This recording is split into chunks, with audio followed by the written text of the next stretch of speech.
Baik, terima kasih. Selamat siang untuk semuanya. Ya. Hari ini kita akan belajar ya mata kuliah tentang sejarah ya pendidikan Kristen, pemikiran ataupun praktek jadi pendidikan agama Kristen. Ya. Tapi sebelumnya mungkin kita perlu saling mengenal. Ada nggak yang belum pernah ikut kuliah ini? Sudah ikut semua ya? Kalau Maria sudah pernah ikut kuliah dengan saya belum? Belum pernah Bapak, baru pertama kali. Oh, ya. Saya juga mahasiswa baru. Oh, mahasiswa baru. Bisa jelaskan apa sekarang tamatan dari mana ya? Tamatan dari STTP SMA. Baru masuk ya? Iya Bapak. Oke, kemudian nama lengkapnya apa? Maria atau apa? Maria Daily, saya berasal dari Nias. Kemudian siapa lagi? Sentro Ani ya? Iya Pak. Silakan. Saya mahasiswa baru juga Pak. Saya berasal dari SMA, saya orang Nias. Baik ya, Bapak Ibu, kita hari ini ya sekali lagi belajar tentang sejarah ya pendidikan Kristen. Di situ terkait secara khusus pemikiran dan praktek pendidikan agama Kristen. Ya, sebelumnya saya perkenalkan, saya untuk yang belum kenal ya, saya Binsar Antoni Huta Barat ya, Dr. Binsar Antoni Huta Barat, itu nama saya jelas di Zoom ya supaya jangan salah tulis ya. Jadi saya tulis nama saya lengkap gitu ya. Dr. Binsar Antoni Huta Barat. Ya, saya memang doktornya bidang pendidikan, ya, evaluasi penelitian dan evaluasi pendidikan.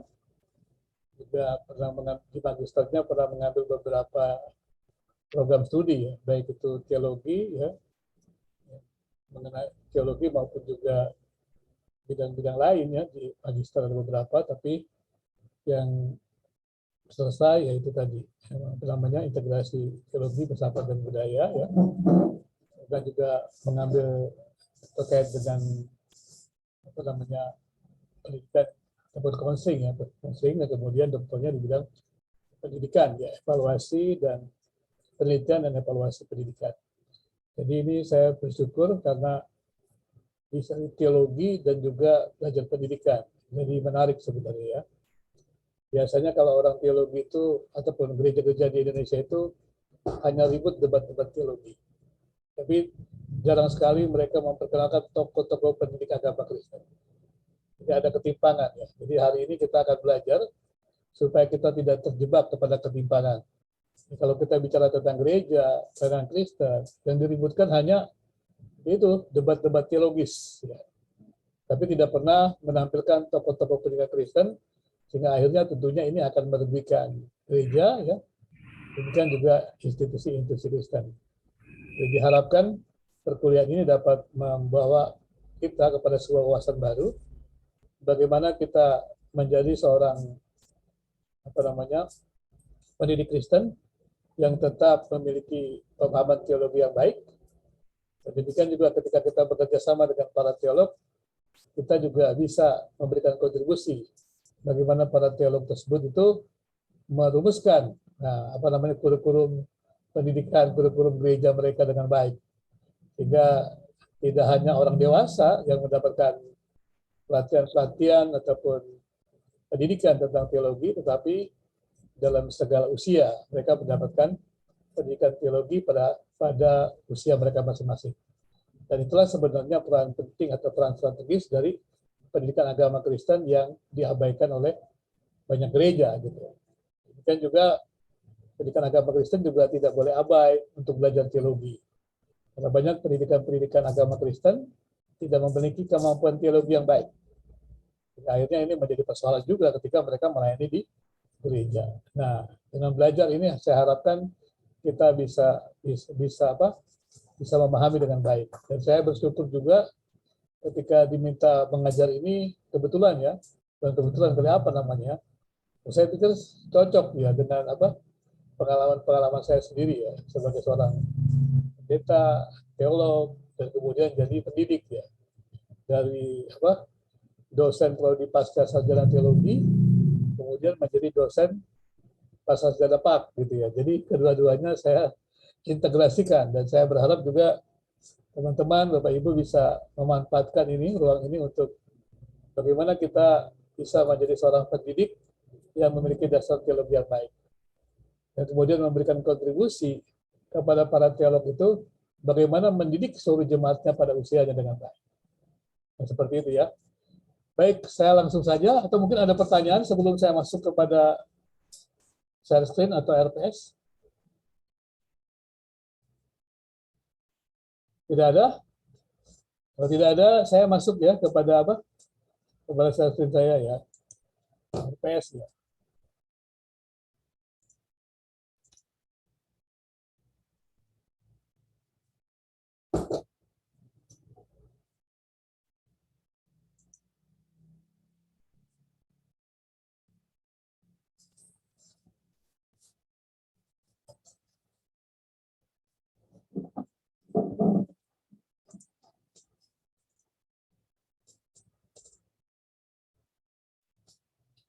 Baik, Bapak Ibu, sebenarnya RPS saya sudah berikan ya kepada Bapak Ibu semua ya.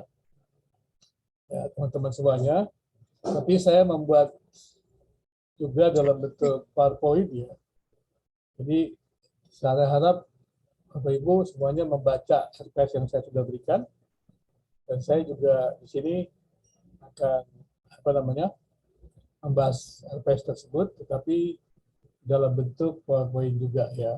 Sekalian juga kepada bahan-bahan yang kita akan bahas semuanya. Baik, sekali lagi bahwa kuliah kita adalah tentang sejarah ya, pendidikan Kristen begitu. Jadi yang kita harapkan di sini juga terkait kalau pendidikan Kristen itu bukan hanya prakteknya, tapi pemikiran ya. Kenapa pemikiran? Tentunya karena landasan-landasan teologisnya ya, yang mempengaruhi para tokoh tersebut.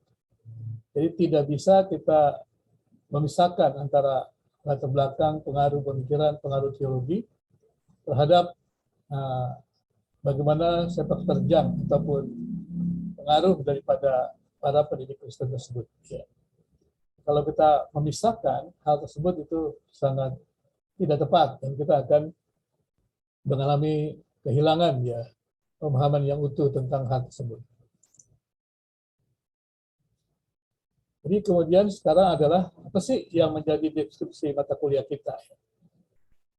Yang menjadi deskripsi mata kuliah kita adalah seperti ini.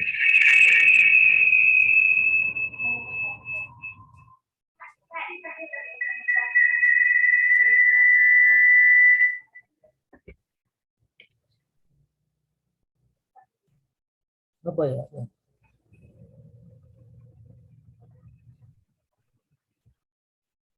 Oke.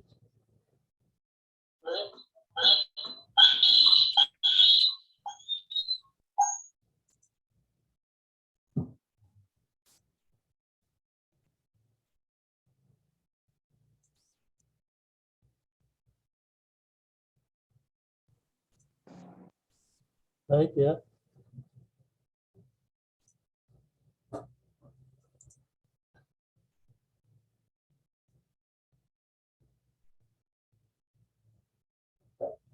Oke.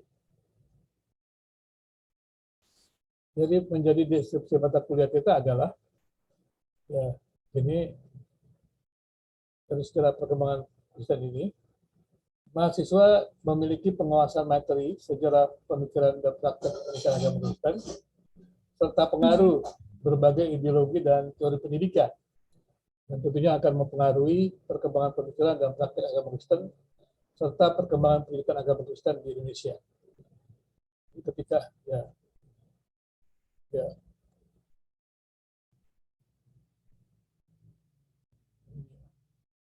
juga seperti itu ya. Ini ada yang masuk begitu ya. Seperti itu kira-kira deskripsinya. Jadi tolong diperhatikan ya, deskripsi kita adalah menguasai ya materi sejarah pemikiran dan praktek pendidikan agama Kristen serta pengaruh berbagai ideologi dan teori pendidikan yang mempengaruhi perkembangan pemikiran dan praktek agama Kristen serta perkembangan pendidikan agama Kristen di Indonesia. Jadi kalau kita bicara tentang pendidikan Kristen ya, jangan pernah berpikir bahwa tiba-tiba kita mempunyai sebuah pemikiran pendidikan agama Kristen yang tiba-tiba muncul tanpa melihat ada pengaruh-pengaruh lain juga. Ya. Jadi mesti kita lihat juga. Demikian juga ketika kita mempunyai tentang pemikiran bagaimana seharusnya pendidikan itu, jangan pernah kita berpikir bahwa itu adalah orisinil dari kita. Jadi hati-hati kalau mengatakan bahwa kita ini orisinil, gitu. Itu pemikiran kita orisinil. Karena kita juga tidak tahu seluruh pemikiran yang ada. Ya. Karena kita tidak tahu seluruh pemikiran yang pernah ada atau yang ada, kita tidak bisa mengklaim bahwa pemikiran kita itu atau pemikiran karya penelitian kita itu adalah orisinil. Ya. Sebelum kita juga bisa melihat pemikiran-pemikiran yang ada itu. Jadi kalau kita mempelajari sejarah pemikiran, praktek pendidikan agama Kristen, ketika kita mempraktekkan, ya kita melaksanakan pendidikan tersebut, kita tidak terlalu cepat atau terlalu berani mengklaim bahwa itu adalah karya orisinil dari saya. Tapi kita harus juga bisa belajar bahwa apa yang kita kerjakan ini juga ada sumbangsi dari banyak pemikiran yang sebenarnya harus kita pahami, sehingga baru kita bisa mengatakan bahwa pemikiran atau praktek pendidikan yang kita terapkan ini merupakan sesuatu ya hasil pengembangan dan kemudian juga kebaruannya di mana. Biasanya kalau kita bicara tentang kebaruan, ya berarti kita harus menjelaskan perbedaan apa yang ada dalam pendidikan Kristen yang kita kerjakan dengan para pendidik Kristen lainnya. Demikian juga perbedaan apa yang terjadi antara pendidikan agama Kristen dengan pendidikan-pendidikan hasil dari pemikiran-pemikiran non-Kristen. Jadi dengan demikian, maka kuliah ini akan mempelajari tentang pemikiran baik itu Yunani, ya, kemudian juga Romawi, ya, dan kemudian juga Yahudi. Kenapa kemudian Yunani yang pertama begitu, Romawi baru Yahudi, begitu kan ya? Karena kan kalau kita bicara tentang pendidikan agama Kristen, berarti kan kita masuk dalam konteksnya adalah kita bicara tentang pertamanya berawal dari perjanjian baru, gitu ya. Walaupun perjanjian lama tidak terpisah dengan perjanjian baru, tapi kita juga mesti memahami bahwa terjadi sebuah sebuah perbedaan antara perjanjian lama dan perjanjian baru. Karena itu kemudian ada klaim bahwa sebelumnya adalah pendidikan Yahudi. Karena pendidikan Yahudi sendiri kemudian berkembang memiliki perbedaan dengan pendidikan yang kita sebut pendidikan yang Alkitabiah, begitu ya. Karena itulah kita membedakan antara pengaruh dari Yunani, pengaruh Romawi, dan pengaruh dari Yahudi, ya, Yahudi. Dan kemudian baru nanti kita akan belajar bagaimana sih teladan Yesus sebagai pendidik, sebagai guru agung, dan kemudian juga kita belajar para pemikir atau praktek-praktek daripada tokoh-tokoh gereja. Dari mulai juga para pemikir besar, kemudian juga sampai Ignatius de Loyola, ya. Kita akan mempelajari hal-hal tersebut. Jadi singkatnya adalah kita akan mempelajari pendidikan agama Kristen, apa yang mempengaruhi hadirnya pendidikan agama Kristen dari masa ke masa, dan bagaimanakah sejarah pemikiran pendidikan Kristen di Indonesia saat ini. Dan diharapkan juga karena ini program magister, maka diharapkan Bapak Ibu dapat mengembangkan pendidikan Kristen, pendidikan agama Kristen di Indonesia, di tempat-tempat di mana teman-teman atau Bapak Ibu melayani, sehingga pendidikan agama Kristen itu pemikirannya maju, prakteknya tentu akan maju. Jadi jangan mengelola pendidikan itu begitu-begitu saja. Jangan mengajar itu dalam arti kata dengan pengetahuan yang begitu-begitu saja. Kita harus maju dalam pemikiran, berarti juga maju dalam praktek. Berarti kalau maju dalam pemikiran, maju dalam teori. Kalau maju dalam praktek, berarti ada temuan-temuan baru, metode-metode baru, hal-hal baru yang kita tawarkan untuk membangun sebuah pendidikan agama Kristen. Itulah yang menjadi tujuan utama dari kuliah ini. Jadi bagaimana kira-kira Bapak Ibu cukup jelas, kira-kira gambaran luas dari pendidikan agama Kristen yang kita akan pelajari pada kuliah ini. Yang kita tatap mukanya dalam beberapa hari ini. Tapi jangan lupa, maka kita itu kan sistem belajarnya adalah harus melihat dalam kata-kata dalam konsep learning ya, pembelajaran, bukan dalam konsep schooling. Artinya tatap muka itu bukan segala-galanya. Tapi proses menguasai materi menjadi pengetahuan, pengetahuan menjadi kompetensi, itu sebenarnya didasarkan kepada juga strategi belajar yang ada. Dan bobot SKS yang kita punya adalah 2 SKS. Itu artinya bahwa kalau kita pecah dalam dalam mingguan, berarti mahasiswa itu belajar satu minggu itu adalah 6 jam. 6 jam, dan kalau gitu kita hitung minimal 12 hari begitu. Kalau 6 jam, 12 hari berarti dia 72 jam. Nah, manfaatkanlah waktu minimal ini 72 jam untuk menguasai materi ini. Baik melalui kuliah tatap muka via Zoom, baik juga melalui pekerjaan, mengerjakan tugas, membuat resume ya dari kuliah kita. Nah, jadi mahasiswa tiap hari membuat resume perkuliahan kita ini, dan juga kemudian mengerjakan tugas laporan bacaan. Laporan bacaannya adalah berupa membuat laporan bacaan dari tiap bab atau satu bab yang Bapak Ibu baca. Jadi karena ini programnya adalah program semester antara, maka diharapkan Bapak Ibu juga bisa mengerjakan tugas-tugasnya secara khusus dengan dengan tuntutan yang ditentukan. Jadi mahasiswa harus membuat laporan bacaan. Dan laporan bacaan ini jangan lupa berarti menjelaskan apa sih isi buku tersebut dari pengarang, misalnya tentang tokoh tertentu. Dan kemudian setelah memaparkan semua hal penting tersebut, maka mahasiswa harus membuat analisis. Apakah tulisan tentang tokoh tersebut dari pengarang, ya, dari penulis buku ini itu memang memiliki kontribusi apa, kelebihannya apa, kekurangannya apa, ya, kepentingannya apa untuk pendidikan Kristen masa kini dengan apa yang dituliskan dalam buku tiap bab ini. Jadi tidak semua bab yang akan dilaporkan. Jadi sekali lagi Bapak Ibu tinggal memilih bab-babnya, tapi harus diskusi, tidak boleh sama ya. Jadi setengah-setengah peserta itu mengambil laporan bacaan dari buku pertama ya, setengah peserta mengambil laporan bacaan dari buku kedua, dari bukunya sejarah pikiran dan praktek Kristen ya, seperti itu ya. Ini kira-kira yang kita akan kerjakan. Tapi kembali kepada persoalan yang pertama tadi adalah, jadi deskripsi mata kuliah kita adalah seperti itu.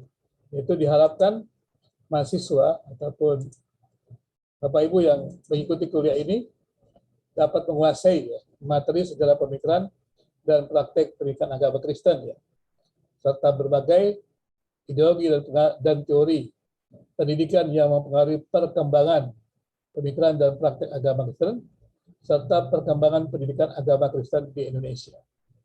Sekali lagi, ini juga terkait di Indonesia ya, karena sekali lagi jarang sekali ya orang-orang pendidikan Kristen di Indonesia ini digali sedemikian rupa begitu ya. Dan saya sudah katakan juga kepada Bapak Ibu, kalau bicara gereja itu jarang orang bicara tentang tokoh pendidikan Kristen. Yang bicara adalah pendeta-pendeta, ya, pendeta ini, gembala ini gitu ya. Kita jarang loh mendengar tokoh pendidikan Kristen di gereja. Padahal kalau tokoh pendidikan Kristen di gereja itu tidak ada, ya gimana ya? Gereja itu mendidik jemaatnya gitu ya. Nah, makanya gereja mendidik jemaatnya ditaruh di sekolah gitu ya. Kemudian di gereja khotbah aja tiap minggu gitu ya. Jadi bisa bayangkan lah kalau gereja-gereja itu apalagi tidak punya sinode, maafkan saya ya, bergantung kepada pendeta satu orang. Nah, bayangkan aja nanti mau jadi apa itu ya. Maafkan saya loh. Makanya kita harus ada kerjasama dengan gereja-gereja lain, jangan merasa paling baik gitu ya. Makanya tidak heran kan kalau Bapak Ibu lihat gereja satu dengan gereja lain, perpindahan gereja gitu kan. Tidak heran, dan mereka kebanyakan bingung jemaat itu. Kenapa ya doktrinnya begini, doktrinnya begitu, gitu kan? Ya, bingung. Apalagi kemudian tokoh-tokoh gereja itu saling berdebat, ya kan? Siapa yang paling benar, gitu kan? Nah, jemaat makin bingung lah, gitu kan? Maka kemudian yang terjadi adalah perpindahan-perpindahan itu. Sebenarnya perpindahan gereja yang tidak perlu menurut saya, gitu ya. Karena masing-masing juga mengatasnamakan Tuhan Yesus, ya, jalan keselamatannya Tuhan Yesus. Nah, kalau kemudian saling mencela, saling menonjolkan doktrin-doktrin tertentu, ini berarti ada yang salah dalam pendidikan agama Kristen di gereja, gitu ya. Jadi Bapak Ibu yang belajar PAT ini jangan main-main, ini serius loh tantangan kita nih. Ya. Serius sekali loh. Jadi kalau Bapak Ibu kuliah di PAT ini serius. Karena kebutuhan ini sangat penting. Nah, saya setuju bahwa hampir tidak terlihat tokoh-tokoh pendidik Kristen itu. Jadi nggak dianggap tokoh Kristen, maaf saja. Makanya ada sekolah teologi Kristen ya, yang PAK itu tidak diterima tamatannya di gereja, gitu ya. Tapi juga yang terjadi, saya selalu katakan, bidang PAK itu juga kadang-kadang dalam tanda kutip aneh juga, tidak konsisten dengan bidang PAK-nya. Ya, saya pernah mungkin bicara kepada Bapak Ibu juga, banyak teman-teman PAK itu membuat tesis nggak jelas. Bukannya PAK, ya kari kemana-mana, psikologi lah, apa segala macam. Boleh aja sih, tapi integrasi ya. Tapi tidak jadi bingung bidangnya apa. Karena induknya adalah teologi. Jadi nggak bisa PAK itu melarikan diri dari induknya adalah teologi. Ini persoalan-persoalan seperti itu. Jadi gereja kita di Indonesia ini tidak bisa maju dengan baik, maksimal, kalau para teolog itu tidak belajar dari para pendidik, dan para pendidik itu tidak belajar dari teolog. Kalau diingat ini Bapak Ibu ya, para teolog itu tidak belajar dari para pendidik, sehingga mereka tidak bisa mendidik jemaatnya dari segala usia. Dan para pendidik itu mesti belajar teologi, supaya mereka jangan mengajarkan pendidikan yang tidak berdasarkan Alkitab. Ya. Jadi mereka mengajarkan pendidikan dasarnya macam-macam itu, bukan Alkitab. Nah, itu bukan pendidikan Kristen namanya. Ya. Seperti itu. Jadi menurut saya ini mata kuliah ini penting sekali. Jadi saya berharap Bapak Ibu teman-teman tolonglah sama-sama kita menggali, dan saya juga belajar lebih dalam lagi untuk menggali pemikiran-pemikiran ini. Dan kita bahaslah sama-sama ya di ruang Zoom ini, supaya kita memiliki wawasan dan juga kedalaman pemikiran yang dalam ya tentang tentang pendidikan Kristen ini. Ya. Ini yang saya harapkan sih, atau mungkin lebih tepatnya yang ditetapkan yang menjadi deskripsi daripada kuliah atau mata kuliah sejarah pemikiran Kristen. Apakah ada yang ingin bertanya? Silakan. Mungkin dari saya, Pak. Ya. Silakan. Terima kasih untuk waktunya. Saya sempat juga tadi merenungkan perkataan Bapak bahwa di gereja dan di dunia pendidikan itu sangat dibedakan tentang pendidikan Kristen. Sedangkan menurut saya sih Bapak seharusnya dari gereja itu sendirilah mulai pendidikan Kristen itu seharusnya ditanamkan kemudian keluar. Karena kan yang seharusnya akarnya itu ada di pendidikan Kristen. Tapi ya realitanya karena selama ini saya juga pelayanan di gereja, saya lebih banyak di gereja, tapi pendidikan agama Kristen itu sepertinya minim sekali dalam gereja Bapak. Jadi itu yang seharusnya juga menjadi pergumulan bersama dalam menerapkan pendidikan agama Kristen itu sendiri. Jadi menurut diskusi yang agak-agak mudah-mudah susah sih Bapak ya kalau untuk berbicara hal seperti ini. Karena yang saya lihat juga misalnya gembala-gembalanya itu hanya berfokus kepada pengembalaan, konseling, sedangkan kan pendidikan yang seharusnya untuk dimulai itu pendidikan agama Kristen itu sendiri untuk menumbuhkan iman jemaatnya. Apakah boleh Bapak misalnya kalau dalam gereja pemuridan itu seharusnya isinya adalah PAK?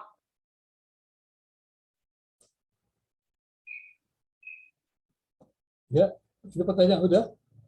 Iya, Bapak. Ya, itulah yang saya katakan. Yang PAK itu merasa punya kuasa terhadap PAK, yang teologi punya kuasa kepada teologi. Itu kesalahannya di situ. Ya, kalau Anda mengatakan harusnya PAK, memangnya gereja nggak PAK. Cuman mereka tidak belajar metode PAK dengan baik, itu persoalannya. Isinya kan teologi, PAK juga isinya teologi. Nah itu persoalannya gitu. Pendidikan agama Kristen kan dasarnya teologi. Jadi kalau dikatakan, apakah mereka belajar PAK? Belajar di gereja itu. Cuma tidak terstruktur. Karena mereka tidak mengerti tentang pedagogik. Ya gitu kan. Tapi orang pedagogik mau ngajar apa kalau tidak punya dasar teologi? Jadi kan saya katakan kan. Nah itu mesti kerjasama gitu. Nanti coba baca baik-baik tentang buku apa dari Paul Krugman ya, tentang pemikiran Kristen ini.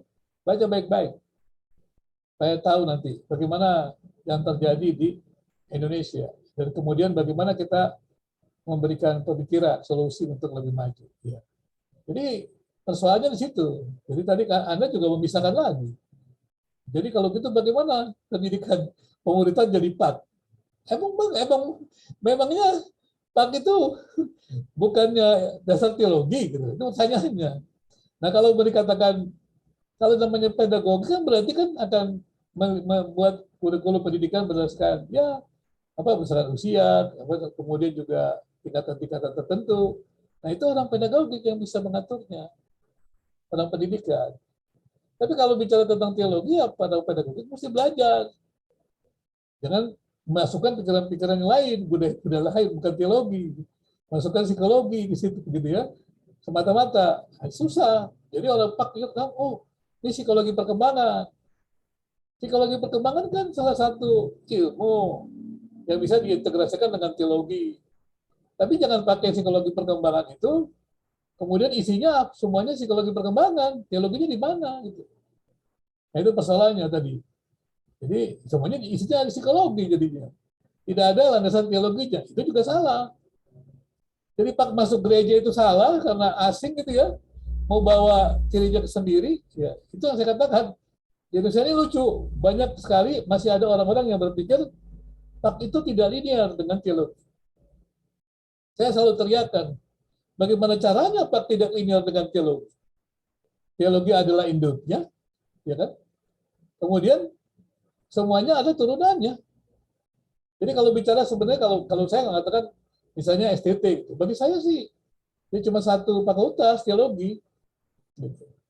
Jurusannya tuh ada PAK apa segala macam gitu kan, cuma satu. Jadi bukan banyak fakultas gitu. Jadi saya seperti itu ya. Jadi nanti silakanlah teman-teman menggali lebih dalam gitu ya. Jadi seperti itu tadi. Persoalannya jangan lagi rampas. Pemuritan itu gimana dikemas dengan kemampuan metode pendidikan yang ada, itu yang diperlukan. Bukan pemuritan jadi PAK, pemuritan kan juga PAK. Masa bukan pemuritan PAK? Cuma persoalannya orang yang tidak tahu pedagogik itu hanya bicara tentang teologi, tapi tidak bicara bagaimana pendidikan itu yang dinyatakan dalam setiap usia tersebut. Gitu. Nah itu orang PAK yang harusnya memberikan masukan. Gitu. Bahkan segala macam metode mengajarnya, segala macam ya, itu dia. Kemudian juga bisa melihat segala macam indikator, penilaian, segala macam. Itu kan orang PAK yang belajar. Karena orang teologi kan nggak ngerti mengajar gitu. Misalnya mereka ngajar pemuritan, ngajar topik ini. Mereka nggak pernah berpikir apakah mereka mengerti atau tidak. Buktinya mereka mengerti atau tidak pada pemuritan itu. Indikatornya apa?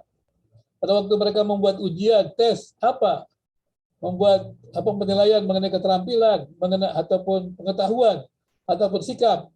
Apa indikatornya? Nah, itu orang pendidikan yang tahu, ya.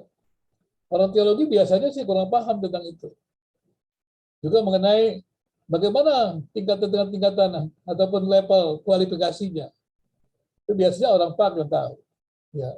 Seperti itu. Jadi jangan tarik pemuritan itu jadi pendidikan agama Kristen di sekolah, tapi diintegrasikan. Gitu ya. Tetap dia pemuritan, tapi kan mesti ada kurikulum yang bagus pemuritannya. Tidak begitu-begitu saja. Kalau mereka tidak belajar pedagogi dengan baik, pemuritannya begitu-begitu aja. Pemuritan pertama 1 bulan, 2 bulan, sudah selesai. Lanjutnya mereka bingung, ngapain? Bagaimana mereka membuat pemuritan lebih lanjut? Bingung juga. Itu orang PAK yang tahu, membuat kurikulum segala macam. Tapi orang PAK jangan merampas Kegiatan itu hanya untuk PAK tanpa membuat landasan teologi begitu. Nah, kalau kita melakukan seperti itu, tadi saya katakan dari awal, kalau ada perpaduan ya, karena induknya ada teologi, maka gereja akan lebih maju. Nah, saya selalu katakan saya memang harus mengakui lah, kita selama ini tidak terpikir bagaimana membuat pelatihan, pembinaan warga gereja dengan melibatkan para pendidik ya. Para orang PAK supaya bisa memberikan sebuah pendidikan ya di gereja dengan baik. Ya, itu kan jadi suatu persoalan lagi pula. Coba bayangkan, saya kaget sekali ketika saya mempelajari pendidikan. Saya ingin tanya kepada Bapak Ibu, betul nggak pendidikan keluarga itu adalah pendidikan orang tua untuk mendidik anak? Siapa yang dapat menjawab?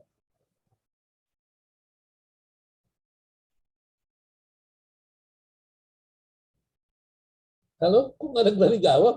Silakan.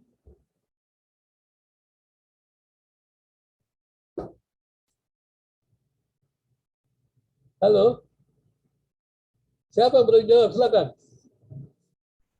Bagaimana Pak pertanyaannya? Pertanyaannya adalah betul tidak?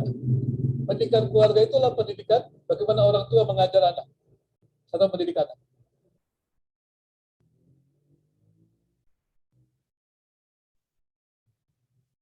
Halo? Kenapa ada sesuatu yang aneh? Ini pertanyaan saya. Atau mungkin Bapak ini bercanda kali. Mana mungkin anak mengajar orang tua, gitu kali. Saya nggak bilang begitu. Saya tanya, betul tidak bahwa pendidikan keluarga itu adalah orang tua mengajar anak atau mendidik anak?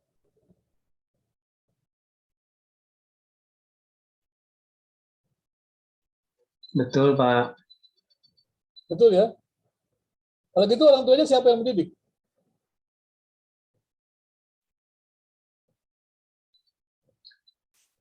Orang tua, Pak. Bisa aja nih aja. Gimana teman-teman itu? Oh, jadi bingung juga, nggak pernah terpikir ya. Tiba-tiba ditanya baru kaget juga. Oh iya ya, iya. Kalau orang tidak pernah dididik dan tidak terus menjalankan pendidikan, bisa nggak jadi pendidik? Tidak bisa. Begitu Anda berhenti belajar, maka sebenarnya Anda harus berhenti mengajar. Maafkan saya juga ya. Makanya saya juga harus bergumul nih, belajar terus juga pusing juga kan. Tapi ya nggak apa-apa. Kalau saya tidak belajar terus, Anda belajar dari saya kan suatu saat juga apa yang mau dipelajari kan. Seperti itu. Jadi Pak Jajan juga kaget ya. Orang tua mendidik anak. Betul. Saya tanya, orang tua siapa yang mendidik? Kalau orang tua nggak tahu materi pendidikan, ngajar anaknya bagaimana? Apalagi pendidikan Kristen. Ya kan? Orang tuanya juga malas ke gereja, tidak pernah pelatihan apa di gereja. Tiba-tiba orang tuanya mau mendidik anaknya. Apa yang dia mau didik? Ngerti nggak, Ibu? Itulah sebabnya pendidikan keluarga itu, pendidikan Kristen di keluarga itu tidak jalan. Kemudian masyarakat Kristen juga tidak mengalami banyak perubahan. Itulah sebabnya di daerah-daerah Kristen tidak banyak perubahan berarti dalam kehidupan masyarakat. Kenapa tidak banyak perubahan berarti? Saya kaget ya waktu mengamati, maaf saya yang saya katakan katanya ada kebangunan-kebangunan rohani pada masa lampau di daerah-daerah Indonesia. Tapi ketika terjadi beberapa puluh tahun kemudian, justru pengaruhnya tidak ada. Bekas-bekasnya hanya tinggal monumen-monumen seperti itu gitu. Tapi bagaimana evolusi dalam arti kata kehidupan masyarakat yang menjadi lebih baik yang dipengaruhi oleh Kristen itu bisa menjadi makin berkurang. Pertanyaannya ada apa dengan hal tersebut? Nah ini yang kurang kita perhatikan. Coba pelajari. Jadi harapan saya adalah ketika kita kuliah di tempat ini, kita harus mempelajari sejarah pemikiran Kristen ini, jadi sejarah pendidikan agama Kristen ini. Dan kita juga lihat bagaimana sih pendidikan agama Kristen di gereja kita. Bagaimana yang terjadi? Apakah hanya sekadar itu tadi, sekadar khotbah hari Minggu, ya kan? Udah gitu pulang, atau sekadar katekisasi selesai katekisasi ya sudah, aktivitas pelayanan, terus pengembangan pelayanan apa lagi? Ini pertanyaan-pertanyaan seperti itu yang perlu kita harus pikirkan, ya. Supaya nanti ya gereja kita mulai memikirkan, ya. Bagi Bapak Ibu itu punya tanggung jawab sebagai seorang magister ya, Pak ya, untuk memberikan kontribusi terhadap pengembangan pendidikan Kristen di gereja. Ya. Tapi tadi jangan lupa, jangan sampai kita mengatakan tadi pemuritan jadi Pak. Pemuritan itu Pak juga sebenarnya. Cuman memang yang mengelola adalah orang teologi yang tidak mengerti pedagogik misalnya. Makanya tidak terjadi sebuah keberlanjutan, pendidikan yang berkelanjutan. Nah, bagaimana caranya itu? Nah, orang Pak itu memberikan kontribusi. Bagaimana menyusun kurikulumnya untuk pendidikan warga gereja itu, pemuritan itu? Pemuritan yang mana? Pemuritan remaja kah? Pemuda kah? Orang tua kah? Nah, itu mesti dipikirkan juga. Ya. Jadi tidak bisa belajarnya sesaat-sesaat gitu. Mesti ada sistem-sistem tertentu. Gitu. Bukan juga kemudian jadi sekolah yang full begitu, bukan begitu. Nah, bagaimana kita menciptakan ya, dalam arti kata memberikan kontribusi ya terhadap perkembangan pendidikan Kristen di gereja-gereja kita. Dan kemudian juga coba Bapak Ibu pelajari lah di sinode itu bagaimana sejarah pemikiran itu. Tadi saya katakan yang hadir dalam di gereja-gereja Indonesia adalah perdebatan doktrin. Ya. Dan kemudian kita tidak pernah tahu orang itu bisa doktrin itu belajar dari mana, bagaimana jenjang pendidikan mereka. Ya. Kemudian akibatnya kita lihat juga, maka ketika jemaat-jemaat itu berpindah satu dengan yang lain, ataupun ya, kalau kita lihat di YouTube gitu, banyak mereka bingung mana doktrin yang benar, mana doktrin yang tidak benar. Itu kan berarti ada masalah dengan pendidikan di gereja. Seperti itu ya. Berarti ada masalah. Dan sekarang ini saya katakan memang ada masalah besar di kita ini. Nah, bagaimana yang teman-teman yang belajar pendidikan agama Kristen seperti itu? Jadi kembali kepada tadi, pendidikan keluarga itu, Bapak Ibu dan teman-teman semua, itu bukan sekadar pendidikan orang tua mengajar anak, tapi semua komponen di dalam keluarga itu saling belajar. Barulah proses pendidikan itu berjalan. Kalau orang tuanya tidak pernah belajar kan bisa dari anak juga, bisa dari luar. Anak juga belajar dari orang tua, dan bisa dari luar. Dan mereka secara kelompok kecil itu terlibat dalam pembentukan ya, pemahaman, pembentukan keterampilan, karakter, sikap gitu. Itu terlibat semuanya. Jadi tidak ada yang diam. Jadi mesti harus terjadi proses belajar tersebut. Jadi demikian ya Bapak Ibu ya. Jadi yang terjadi di kita adalah pendidikan agama Kristen itu hanya sekadar orang tua mendidik anak. Karena itu kalau saya membaca tesis-tesis kebanyakan gitu kan, peran orang tua belajar begitu ya. Ya nggak apa-apa juga sih bisa seperti itu. Nah jadi mesti kita lihat juga bahwa itu ternyata juga ada interaksi ya. Jadi dalam pendidikan itu ada interaksi. Ya, bukan hanya orang tua yang yang mempengaruhi, tetapi juga ada interaksi, saling mempengaruhi. Gitu. Karena itu orang tua juga mesti belajar.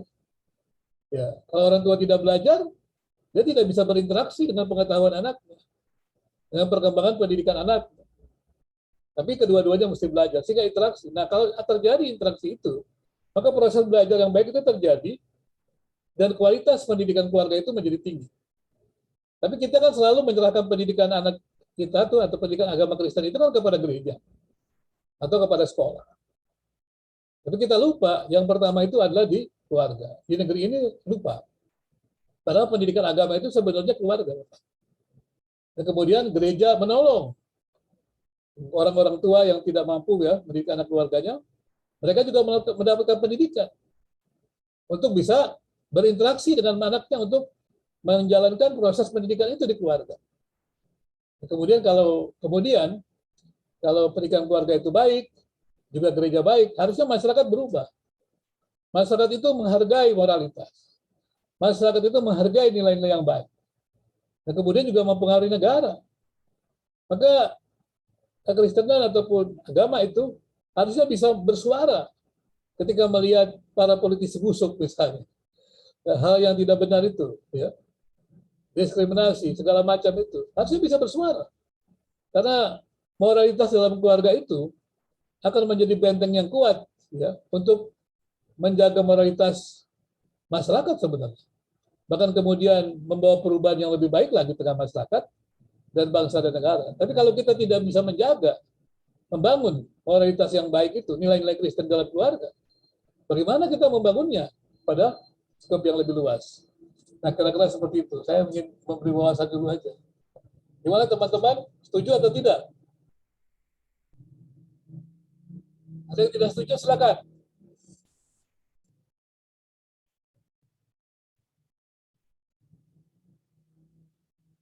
Silakan.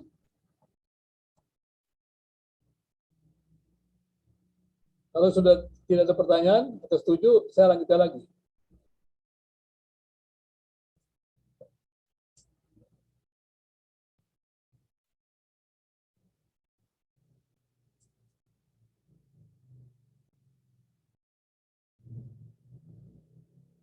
Oke, saya lanjutkan ya.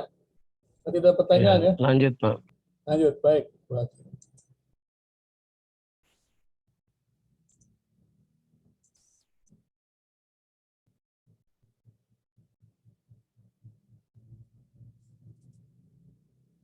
Ya, Bapak Ibu, ini namanya capaian pembelajaran lulusan.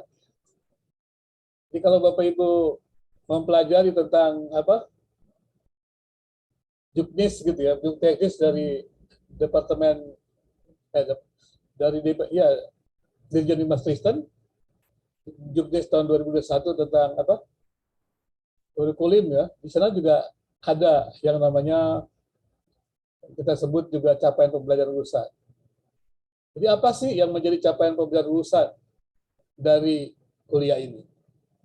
Jadi capaian pembelajaran lulusan dari kuliah ini maka terkait dengan profil dari lulusan dari magister pasca sarjana STTKDC. Dan ini sebenarnya capaian pembelajaran sikap dan keterampilan umum ini kalau kita mengacu kepada KKN itu ada ya. Bapak Ibu bisa pelajari itu di situ maupun juga Bapak Ibu bisa pelajari di di peraturan presiden gitu ya 2012 juga, kemudian juga undang-undang pendidikan begitu. Jadi diharapkan ini lulusan ini yang setelah ikut kuliah ini kita tuh punya sikap yang berintegritas ya. Jadi sikap berintegritas artinya adalah bahwa apa yang kita katakan itu sesuai dengan perbuatan kita, atau apa yang kita bicarakan di ruang tertutup juga itu yang nampak, yang terbuka di ruang terbuka. Jadi tidak ada gap seperti itu ya, integritas. Dan kemudian juga diharapkan juga aktif, kreatif, mandiri ya. Artinya kita tuh dalam pelayanan pendidikan Kristen ya, gereja dan masyarakat ini diharapkan kita mempunyai menghargai temuan-temuan ataupun usaha-usaha kreatif, usaha-usaha inovasi. Jadi jangan sampai dalam pendidikan kita itu kita tidak mengembangkan itu. Jadi mesti menghargai itu.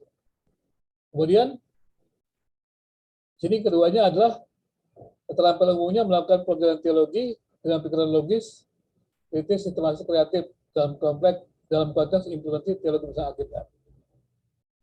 Jadi karena ini juga induknya teologi, maka sekali lagi kita juga harus mendasarinya dengan teologi, yaitu teologi Kristen. Jadi pikiran logis kritis kita sistematis dan kreatif itu adalah dalam konteks penerapan ya teologi yang didasarkan pada Alkitab. Dan itu saya selalu katakan bahwa menjadi pendidik Kristen harus juga memiliki keterampilannya membangun teologi atau menganalisis, mengevaluasi, membangun teologi dalam konteks yang ada. Inilah yang diharapkan dalam pendidikan Kristen kita. Jadi Bapak Ibu coba melihat tentang sikap-sikap ini ya. Jadi kita jangan terbiasa melakukan sesuatu yang biasa saja. Kita harus menghargai sikap-sikap yang namanya kreatif dan inovatif tersebut. Dan kemudian diharapkan mampu ya membangun ya teologi ya dalam konteks fak. Nah, kemudian sekarang apa yang kita dapat pelajari dari kuliah ini? Yang diharapkan Bapak Ibu dapat menguasainya.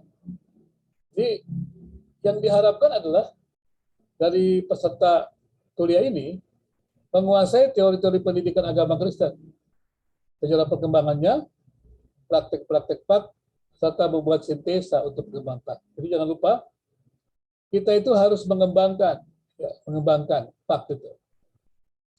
Jadi saya selalu katakan bahwa literasi kita itu bukan hanya memahami atau bisa tersedianya buku-buku bacaan, ya, tetapi juga kita mampu melihat makna tersirat dan tersurat dan mampu mengembangkan teori, ya, menjelaskan teori, dan kemudian juga mampu membuat produk-produk baru, ya, ataupun ya artinya mengembangkan pengetahuan.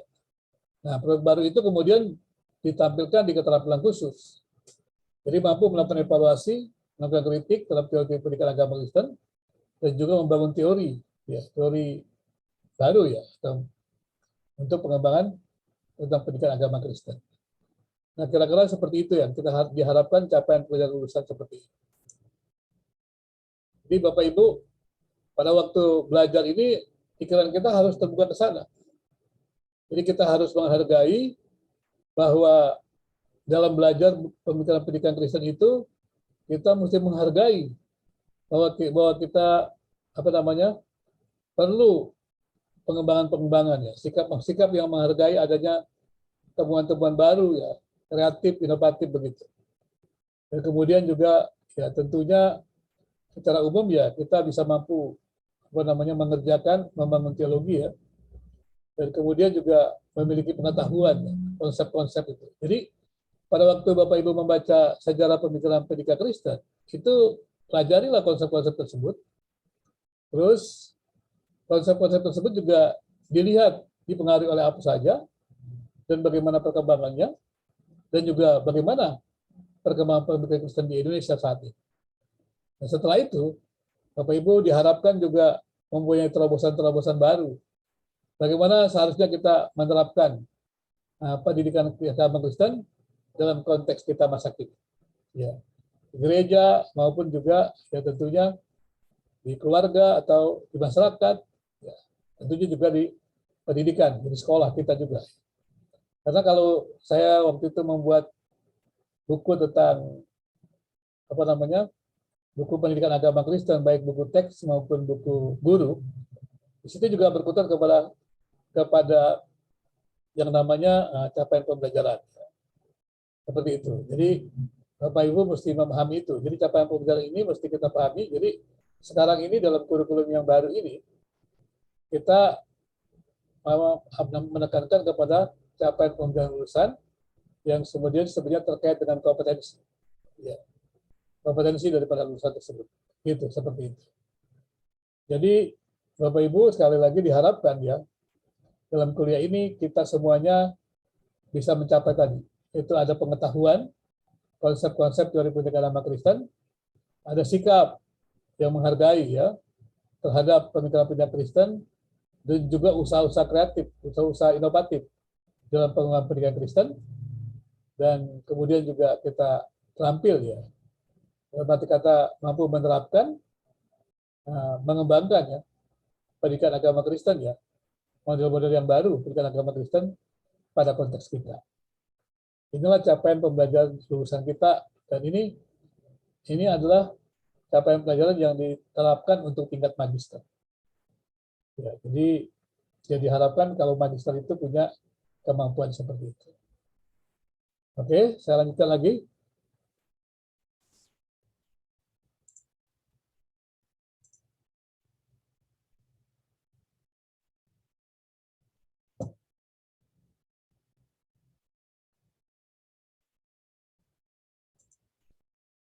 Baik, tadi sudah capaian pelajaran lulusan. Nah, mata kuliah ini tadi saya katakan mengacu kepada capaian pembelajaran lulusan yang baru saja kita baca bersama. Pada sekarang kita melihat apakah betul capaian pembelajaran mata kuliah ini mengacu kepada capaian pembelajaran lulusan. Jadi Bapak Ibu bisa membacanya, memperhatikannya, juga bisa memberikan kritik. Ya. Jadi kalau dikatakan tadi ada capaian pembelajaran lulusan, maka capaian mata kuliahnya adalah mahasiswa mampu merumuskan sejarah pemikiran pendidikan agama Kristen secara umum. Jadi pada waktu mahasiswa mempelajari sejarah pemikiran Kristen itu, diharapkan mahasiswa mampu merumuskannya. Ya. Bukan hanya membaca, ya, tapi diharapkan mampu merumuskannya. Nah itu buktikanlah itu ketika Bapak Ibu membuat laporan bacaan. Ya, laporan bacaan tersebut. Dan membandingkan dengan pikiran yang lain. Tapi kemudian juga diharapkan membaca keseluruhannya sehingga bisa melihat, ya, bisa melihat sejarah pemikiran tersebut dan kemudian merumuskannya. Kalau Bapak Ibu baca buku pendidikan sejarah perkembangan pikiran dan praktek pendidikan agama Kristen, di sana dia merumuskan itu, merumuskan bagaimana pembagian-pembagiannya, dari mulai dia menjelaskan mengenai sejarah pemikiran-pemikiran yang mempengaruhi pendidikan agama Kristen, baik pikiran Yunani, ya, dari mulai Plato, Aristoteles, gitu ya, dan kemudian juga pikiran pikiran Romawi, dan pikiran Yahudi, ya walaupun juga pikiran Yahudi mengacu pada Alkitab PL, tetapi jangan lupa bahwa Yahudi juga mengembangkan, ya, kitab-kitab di luar Alkitab itu, ya, kitab Talmud gitu misalnya, luar itu. Jadi pengembangan pikiran Yahudi itu, pikiran pendidikan di Yahudi itu bisa berbeda dengan perkembangan dengan pikiran dengan pendidikan yang diterapkan oleh Yesus. Maka itu ketika Yesus menampilkan diri sebagai guru, ketika kita baca di situ, maka pendidikan ataupun keterampilan ataupun metode yang dipakai oleh Yesus mengajar itu mengungguli metode atau gaya mengajar daripada para rabi Yahudi pada waktu itu. Jadi ada keunggulan dari gaya mengajar Yesus, metode mengajar Yesus. Karena itu perlu dipelajari. Ya. Jadi perlu dipelajari. Nah, kemudian juga bagaimana itu untuk pendidik Kristen masa kini, implementasinya bagaimana? Nah, seperti itu. Coba digali, dipelajari baik-baik. Gitu. Dengan itu bisa menjadi karya yang bagus, ya, supaya bagus sekali. Jadi sekali lagi mampu merumuskan. Ya. Kemudian yang kedua, mampu menjelaskan pengaruh ideologi dan teori-teori pendidikan terhadap perkembangan pemikiran pendidikan agama Kristen. Jadi kalau dia mampu merumuskan, dia akan bisa melihat. Ya, Bapak Ibu diharapkan dapat melihat apa pengaruhnya, ya, ideologi dan teori-teori pendidikan, ya, yang lain itu terhadap perkembangan pemikiran pendidikan agama Kristen. Itulah yang akan kita pelajari dalam kuliah ini, ya, dalam kuliah ini. Dan nanti Bapak Ibu mempresentasikan, ya, mempresentasikan juga pikiran itu. Diharapkan juga mulai dari pikiran Yunani, Romawi, Yahudi yang mempengaruhi pendidikan Kristen, dan kemudian juga masing-masing memilih satu bab untuk mempresentasikan tentang pemikiran pendidikan Kristen ataupun prakteknya dari tokoh-tokoh tertentu seperti itu. Ya, kemudian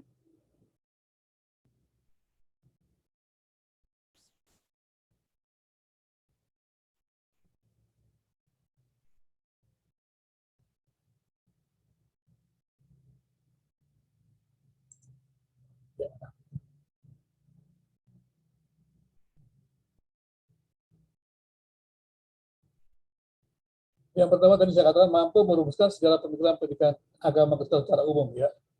Yang kedua mampu menjelaskan pengaruh ideologi dan teori-teori pendidikan terhadap perkembangan pemikiran pendidikan Kristen. Kemudian yang ketiga adalah merumuskan sejarah perkembangan pendidikan agama Kristen di Indonesia. Ya, jadi setelah itu lihat juga bagaimana sejarah perkembangan pendidikan agama Kristen di Indonesia. Kemudian, karena ini tingkatnya adalah magister, maka diharapkan mahasiswa mampu melakukan evaluasi, membandingkan, melakukan kritik terhadap ideologi dan praktek pendidikan agama Kristen. Ini ada tingkat magister, maka harus bisa melakukan evaluasi, membandingkan atau kritik terhadap ideologi dan praktek pendidikan agama Kristen. Kemudian juga mampu merumuskan tujuan pendidikan agama Kristen di Indonesia sesuai dengan konteks daerah yang ada. Selanjutnya mampu menghargai pemikiran tokoh pendidikan dan memiliki kerinduan untuk mengembangkan pemikiran dan ya, praktek pendidikan agama Kristen gitu ya. Seperti itu ya. Jadi Bapak Ibu, kira-kira sampai di sini ada pertanyaan? Jadi diharapkan itu kemampuan yang Bapak Ibu bisa dapatkan ya, harusnya. Diharapkan setelah menyelesaikan kuliah ini. Sampai di sini ada yang ingin bertanya atau ingin berkomentar? Silakan.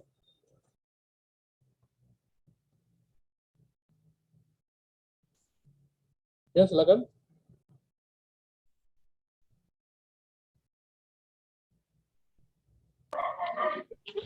Ada Pak, mau tanya seputar tugas nih. Ini tugas membuat catatan dan presentasi ini apakah diambil dari buku yang sudah dikasih tentang perkembangan pemikiran Kristen ini? Di situ hanya 2 bab, tidak salah, 2 bab saja ya Pak?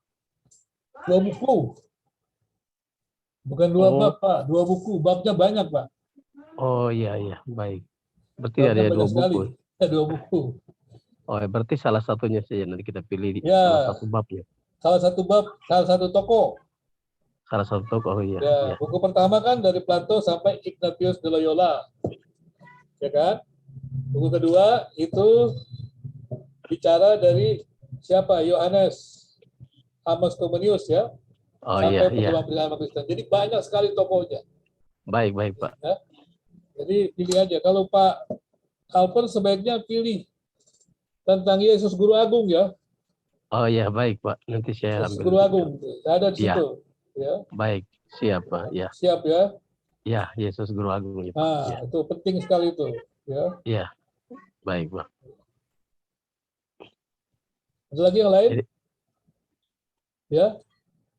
Ya, mungkin dari saya Pak Binsar. Ya. Ya, kalau melihat dari apa sih namanya perkembangan pendidikan agama Kristen di Indonesia khususnya Ya. itu mungkin kita juga sedang apa sih saya secara pribadi juga dengan rekan-rekan ya itu apa sih keprihatinan kita tentang apa sih guru pesantren yang kemarin ya masih baru gitu. Dan ini kan kita ini jadi masalah bersama dan bukan hanya mungkin di pesantren kejadian misalnya apa sih namanya kekerasan secara seksual terhadap anak gitu ya, tetapi di kita juga mungkin pernah dulu juga terjadi ya sebelum ini ada apa sih sodomi gitu ya tentang kekerasan seksual seperti ini. Nah itu pun akan menjadi dampak kepada perkembangan pendidikan agama Kristen juga gitu ya, karena seorang pendidik gitu ya di sini juga harus betul-betul memberikan yang terbaik, bimbingan yang terbaik, sikap gitu, karakter dan sebagainya gitu loh Pak. Mungkin dari sini saya menyorotinya lebih ke sisi pengajar, khususnya kan di sini adalah pengajar agama gitu ya. Nah, sampai bisa punya perilaku seperti ini itu sangat-sangat prihatin dan ya itu kebejatannya luar biasa gitu ya. Tapi karena memang belum diundang-undangkan dari tahun 2016 sampai saat ini, jadi korbannya semakin banyak. Mungkin kalau menurut Bapak, kita itu sebagai pendidik agama Kristen, apa yang bisa kita lakukan gitu untuk masalah kita bersama gitu loh Pak. Ya, terima kasih. Ya, nanti juga Bu Epa tolong membaca ya tokoh-tokoh itu dan kemudian jawab ya. Dari tokoh itu gimana gitu ya. Tapi kalau ditanya sekarang saya tentunya juga akan jawab, tapi nantilah setelah isinya ya. Jadi sebenarnya memang luas lah ya. Karena memang itu kalau bicara mutu juga bisa. Karena kan kalau milih guru, milih pendidik kan mesti ada mekanisme, gitu kan? Setelah ada guru mekanisme, mesti ada pengawasan, ya kan? Nah, itu kalau sekolah agama Kristen nggak bisa mutunya buruk. Saya termasuk yang diminta memperbaiki mutu pendidikan agama Kristen. Maafkan saya gitu. Jangan sampai kalau pendidikan agama Kristen itu semuanya pengaruh satu orang gitu kan, lucu juga gitu kan. Saya katakan gimana sih membuat sistem pendidikan bermutu itu ini kan gitu ya. Memang ya harus diakui lah ya, di Indonesia ini kan pendidikan kita ini masih merangkak lah ya, masih pelan-pelan karena memang dulu semua orang mau jadi guru gitu kan, karena guru kan dianggap paling gampang cari kerja. Kan sekarang juga begitu, banyak yang masuk PAK karena kalau masuk PAK kan bisa jadi pegawai negeri, bisa jadi guru kan. Jadi tujuannya bukan kontribusi positif terhadap bangsa masyarakat, tapi tujuannya adalah dia ingin mendapatkan apa gitu. Nah itu perlu dievaluasi gitu ya, itu Ibu Epa ya. Jadi kalau bangun pendidikannya seperti itu. Tapi nanti kita akan bahas sepanjang kuliah ini Ibu Epa ya. Dan saya harap juga coba baca salah satu tokoh pilih untuk menjawab itu. Gitu. Ya, jangan saya aja menjawab, saya kan bukan ahli segalanya. Kita kan magister kan. Jadi Ibu Epa juga menjawab, jangan bertanya, menjawab juga. Nanti teman-teman yang lain akan merespon. Saya juga akan merespon sehingga sama-sama kita belajar. Ya, begitu ya Bu Epa. Ya. Oke, thank you, Pak. Ya, jadi enak. Jadi jangan saya merasa jadi ahli segalanya, enggak ya. Nanti kita saling belajar dan nanti kita akan lihat berdasarkan pandangan tokoh-tokoh itu. Betul enggak? Jadi gitu ya. Jadi Bapak Ibu nanti membuat laporan bacaan per bab. Kalau Pak Alpon tadi saya katakan coba baca bab 2 itu ya, buat laporan bacaannya. Pendidikan agamawi dalam perjanjian baru itu termasuk Yesus Guru Agung ya. Di buku yang pertama ya Pak Alpon ya, buku sejarah perkembangan pikiran dan praktek pikiran Kristen. Kemudian yang lain juga membaca satu bab ya. Jadi tolong diingat setengahnya itu membaca buku pertama ya, tolong diskusi ya. Setengahnya lagi membaca buku yang kedua. Kemudian Ibu Setrohani mau baca yang mana? Mau bahas yang mana? Mau cari-cari Pak. Nah, bagaimana? Senangnya di mana? Mau baca Calvin atau Luther? Masih baru baca-baca Pak. Enggak, sekarang saya beri pilihan. Kamu mau Calvin atau Luther? Mau Luther aja Pak. Luther. Ya. Pak Jajang ini Ignatius de Loyola ya? Atau Comenius, Amos? Ini saya ada dari Plato sampai IG Loyola, Pak. Iya, mau baca yang mana? Boleh yang mana aja, Pak? Berarti ini aja. Ya. Baca dari Yunani, Romawi, Yahudi.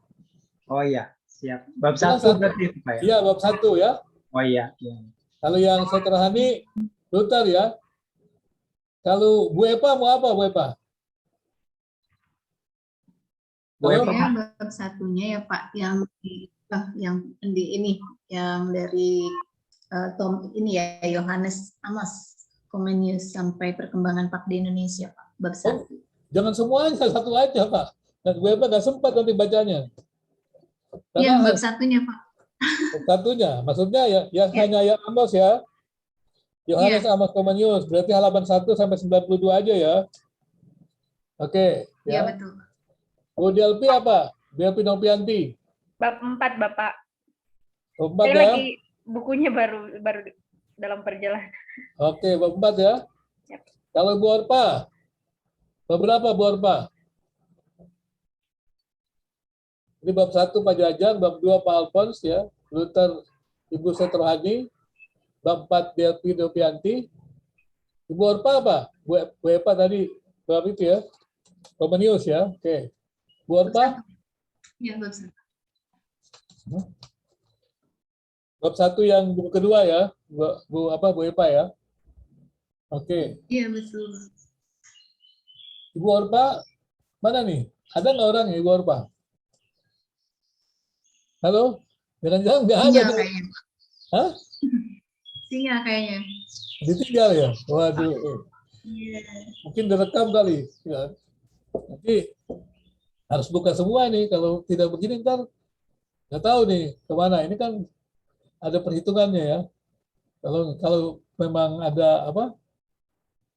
Tolong diingatkan ya nanti ya. Kalau beberapa menit dipanggil nggak ada ya Ya, selama itu dianggap absen aja lah ya, supaya jangan mengganggu yang lain gitu ya. Mana Maria? Mana Maria? Halo? Maria, Iya, Pak. kamu pilih bab berapa? Saya belum baca bukunya sih, Pak. Jadi belum tahu bab berapa. Coba Bapak aja yang tentuin. Oke, kalau gitu ya, kita minta. Kalau yang besar punya enggak? Yang buku 2? Yang mana Bapak yang Yang buku 2, judul? yang ini. Punya? Nggak ada, Bapak. Kalau yang buku pertama? Oh, sepertinya ada. Nah, buku pertama. Jangan seperti ya, pastikan. Nanti nggak bisa presentasi nanti ya. Ya. Oke, ya. Tadi ada nggak yang Ignatius? Bayala belum ya? Ignatius ya, bab 8 ya? Bab Maria? 8. Ya. Bab 8. Ya. Baik, Bapak. Oke, Bab 8 ya. bab 8. Iren Sakiadat. Halo? Gimana, Pak? Kalau Maria bab 8 kan? Sudah kan? Bab 8 ya saya, Pak ya? Ya. Oke, Pak. Sudah ya. Selanjutnya Iren Sakiadat. Bab berapa? Halo? Ini orangnya ada nggak ya? Sinyal kayaknya Pak. Sinyal atau gimana gitu. Oke. Korma sama Iren sinyal mungkin. Kemudian Pamius, Dayela. Bapak saya belum ambil mata kuliah, tapi saya mengikuti saja, Pak. Oh, ikutin aja. Oke. Baik ya. Ikutin. Jadi begitu ya Bapak Ibu.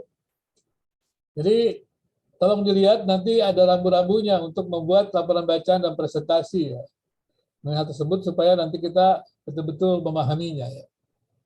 Baik, saya kembali ke slide screen-nya.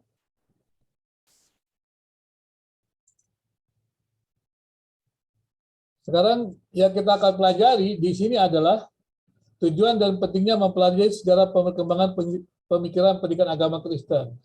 Buku 1, 2 ini sangat mempengaruhi. Juga Bapak Ibu boleh baca buku edukasi yang saya berikan ya di referensi itu. Ya. Yaitu dialog dan edukasi. Tolong dipelajari, itu banyak berbicara tentang pemikiran pendidikan agama Kristen di Indonesia. Kemudian nanti ada teori-teori pendidikan Yunani, Romawi, dan Yahudi. Maka itu pertemuan kedua sudah mesti ada presentasi. Ya. Sehingga dengan demikian teori-teori pendidikan Yunani, Romawi, dan Yahudi ini bisa dipresentasikan, kemudian dibahas bersama-sama. Jadi kemudian perkembangan pemikiran pendidikan Kristen. Ya.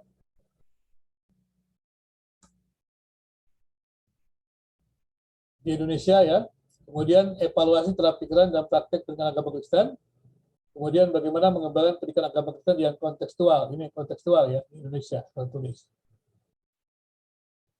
Tugasnya tadi ya, jadi mahasiswa itu membuat ringkasan kuliah, Bapak Ibu. Jadi setiap perkuliahan membuat ringkasan kuliah ini. Yang kedua, pokok pentingnya aja, jangan banyak-banyak ya halamannya ya. Kemudian yang kedua, membuat laporan bacaan atau buku.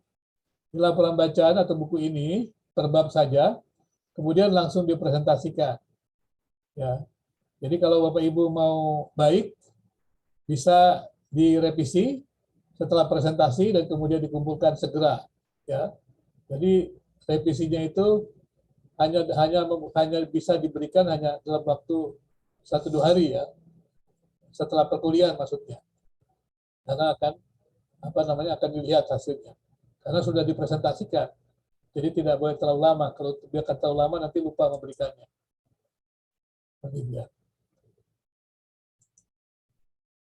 Seperti itu ya Bapak Ibu ya. Nah ini buku-bukunya Bapak Ibu. Ya. Buku-bukunya. Buku semuanya ya. Robert itu ya, sejarah pikiran agama Kristen ya. Kemudian juga ini ada.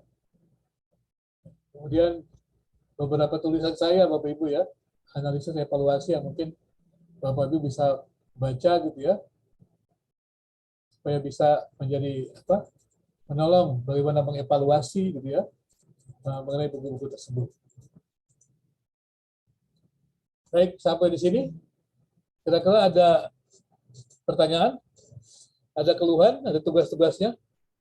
Terlalu banyak atau tidak? Ayo silakan.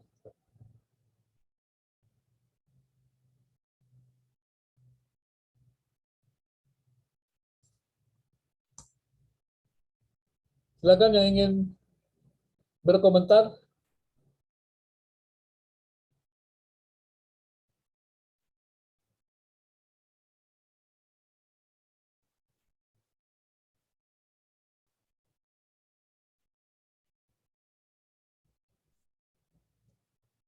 Oh, tadi Iran Sakti Adab sudah dipanggil tadi karena tidak beritahu ya seperti itu ya. Mungkin nanti diberitahukan ya, mengenai pilihannya ya.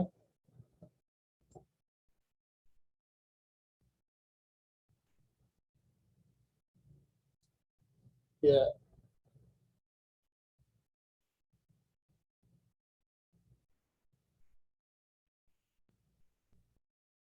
Kalau saya minta untuk Iran Sakti Adat itu bab 4 ya, bab 4.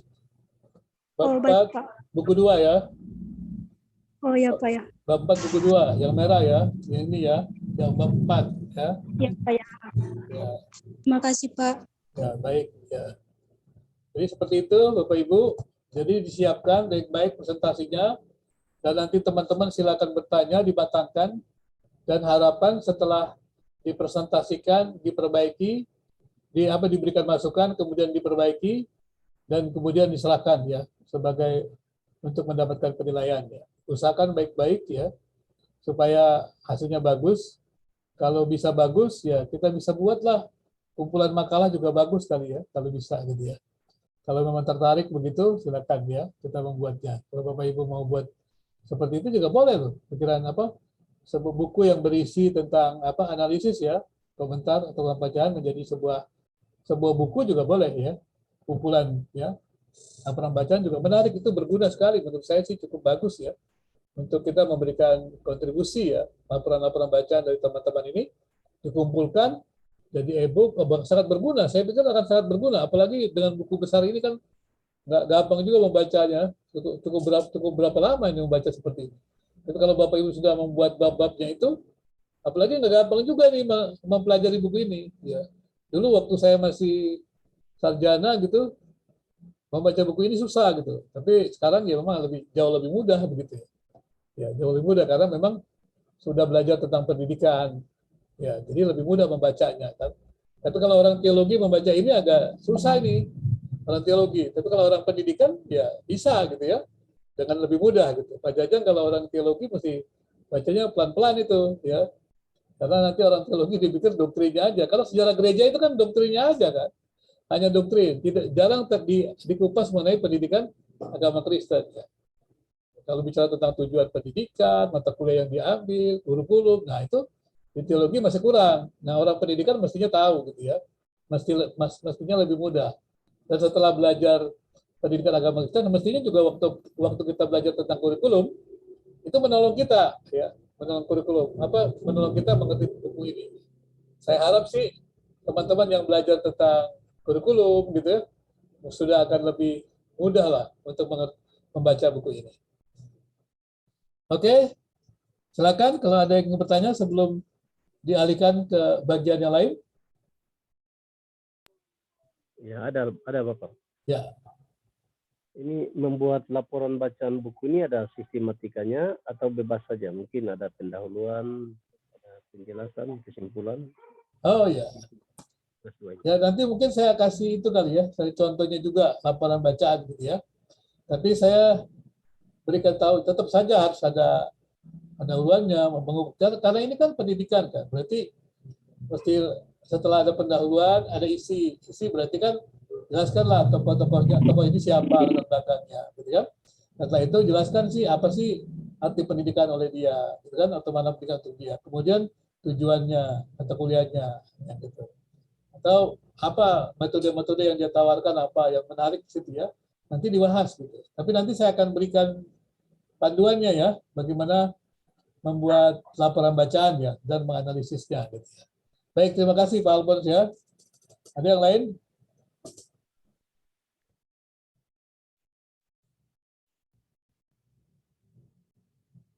Sudah?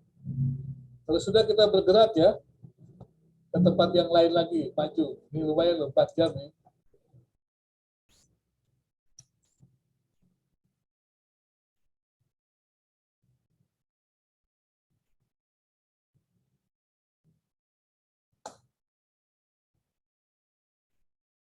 Baik, tadi saya sudah katakan bahwa capaian pembelajaran lulusan dalam arti pengetahuan adalah menguasai teori-teori pendidikan Kristen, sejarah perkembangannya dan praktek-praktek, ya.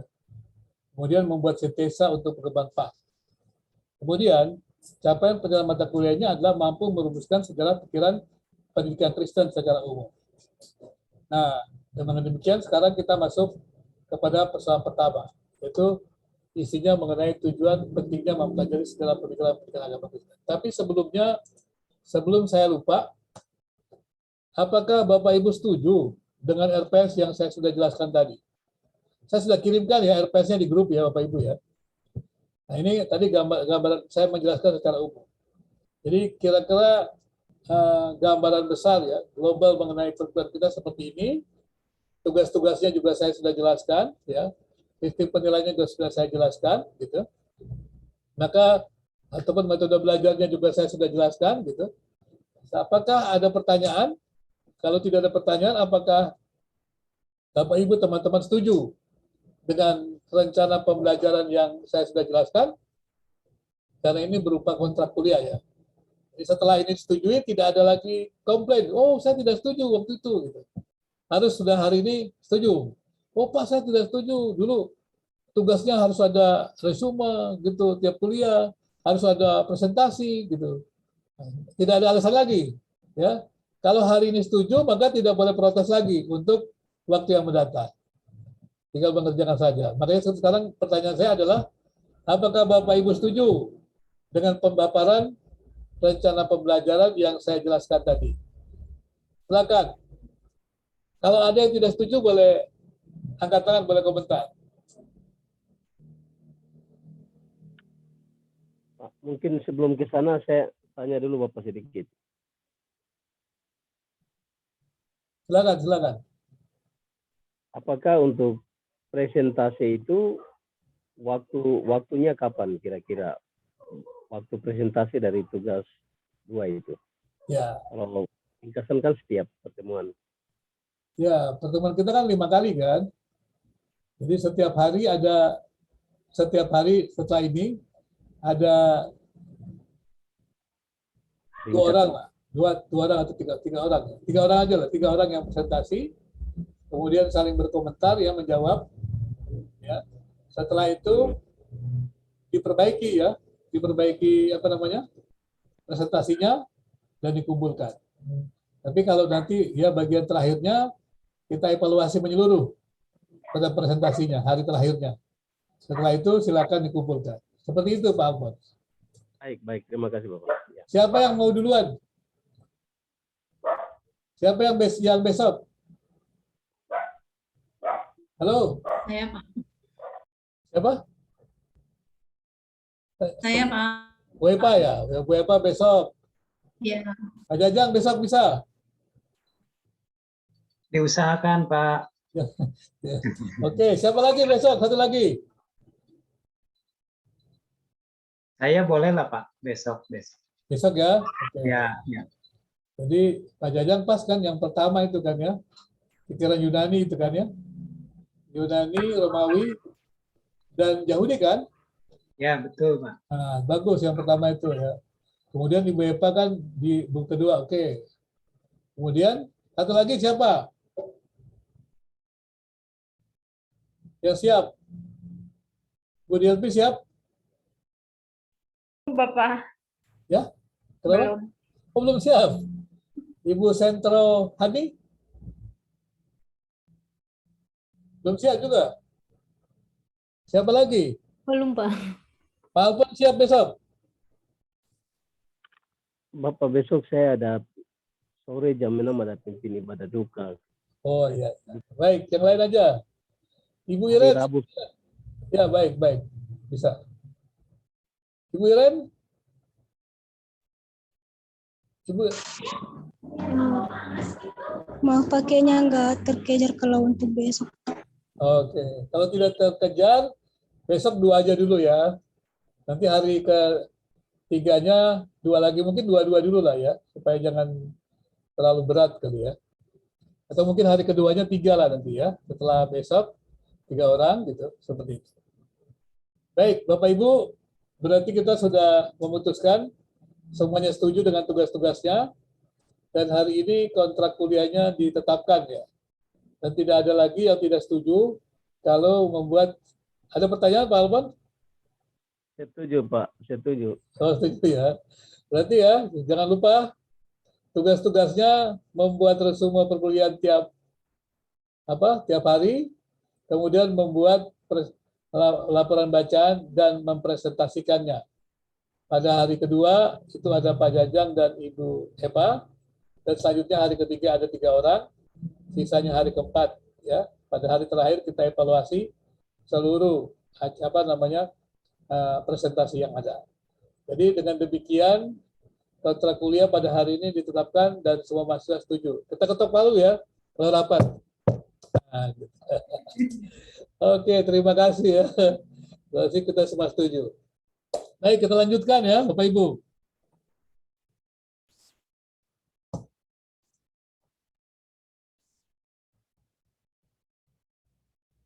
Baik, yang selanjutnya adalah apa yang menjadi tujuan dan pentingnya mempelajari sejarah pemikiran pendidikan agama Kristen.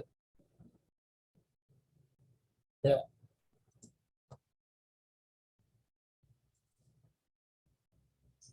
Tujuan dan pentingnya mempelajari sejarah pemikiran pendidikan agama Kristen itu yang pertama adalah mengetahui pemikiran pendidikan Kristen ya, masa lalu gitu kan.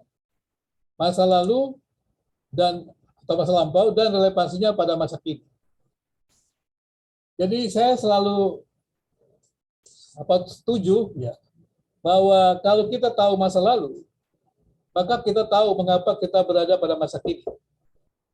Dan kalau kita tahu masa lalu dan mengapa kita berada di masa kini, dan kita juga bisa membuat sebuah proyeksi tentang cita-cita yang kita harapkan atau apa yang kita harapkan pada masa mendatang. Jadi setiap orang yang ingin membuat sebuah rencana ke depan, ataupun semua orang yang punya visi ke depan, tidak bisa membuat proyeksi dari visi itu, yang disebut misi itu, kalau dia tidak mempunyai pengetahuan tentang masa lampau. Dan juga dia tahu dia sedang berada di mana. Kalau dia tidak tahu pengetahuan tentang masa lampau, maka dia tidak tahu dia berada di mana. Kalau dia tidak tahu berada di mana, maka dia tidak bisa tahu bagaimana caranya dia mencapai harapan. Ya, seperti itu. Jadi sebuah proyeksi itu hanya mungkin kita buat kalau kita tahu kita akan kemana dan kita sedang di mana. Demikian juga pendidikan Kristen. Jadi kalau kita belajar tentang atau menjelaskan sebagai seorang pendidik Kristen, menjelaskan inilah pemikiran kita, pemikiran saya tentang pendidikan Kristen. Maka kita tidak boleh mengatakan atau mengklaim itu adalah pemikiran orisinil saya. Kalau kita tidak tahu tentang pemikiran-pemikiran pendidikan Kristen sebelumnya. Dan kita juga tidak bisa mengembangkan ya pengembangan pemikiran kita tersebut kalau kita tidak bisa membandingkannya dengan pemikiran-pemikiran Kristen lainnya atau pemikiran Kristen pada masa lampau. Nah, itu yang saya katakan kita ya tidak bisa mengembangkan teori-teori atau pemikiran Kristen tersebut. Jadi dan kemudian juga di sini dijelaskan bahwa kita seharusnya juga tahu pemikiran pendidikan masa kini ya dan relevansinya pada masa lalu dan relevansinya pada masa kini. Ya, seperti itu ya. Itulah sebabnya di dalam buku ini dijelaskan bagaimana kita belajar tentang pengaruh pendidikan bukan hanya dalam arti kata Kristen, tetapi juga Yunani, Romawi, dan juga Yahudi. Jadi saya katakan, tolong digarisbawahi, kalau saya berbicara tentang Yahudi, ini dalam bentuk sejarah. Bukan berarti perjanjian lama itu terpisah dari perjanjian baru. Tapi dalam arti kata sejarah, artinya adalah bahwa pendidikan Kristen Yahudi itu memang dikembangkan dari apa yang dikatakan dalam perjanjian lama. Tetapi kita tahu juga bahwa ketika ketika Yahudi, orang-orang Yahudi mengembangkan Talmud gitu ya, kemudian juga kitab-kitab lainnya, maka ya sebenarnya mereka sebenarnya sedang memiliki dasar pendidikan Yahudi yang berbeda dengan pendidikan yang dibangun di atas perjanjian lama dan perjanjian baru yang kita sebut pendidikan Kristen. Kalau bicara pendidikan Kristen harusnya pendidikan perjanjian lama dan perjanjian baru. Tapi kalau bicara tentang pendidikan Yahudi itu berarti bicara tentang bagaimana pengembangan kelompok Yahudi itu, pengembangan pendidikan dari yang ada di dalam perjanjian lama tersebut dalam konteks komunitas mereka. Secara khusus pada masa-masa pembuangan. Seperti itu. Dan kemudian berarti dia dikelompokkan dari sebuah pemikiran pendidikan Yahudi. Tidak dimasukkan kepada pemikiran perjanjian lama dan perjanjian baru. Karena Yesus sendiri juga mempunyai metode pendidikan dan cara mengajar yang berbeda dengan rabi-rabi Yahudi. Maka dipisahkanlah pendidikan dari Kristen itu, perjanjian baru itu, dengan pendidikan Yahudi. Demikian juga pendidikan pada masa Yunani maupun juga pada masa Romawi. Jadi kalau penekanan-penekanan pendidikan itu juga akan sangat terlihat dari tokoh-tokohnya. Jadi sekali lagi, kalau kita mengetahui pemikiran pendidikan Kristen masa lalu, ya, dan kemudian dan tentunya kita juga akan tertolong ya, dalam arti kata tertolong ya, untuk bisa melihat relevansinya pada masa kini dan relevansinya pada masa kini.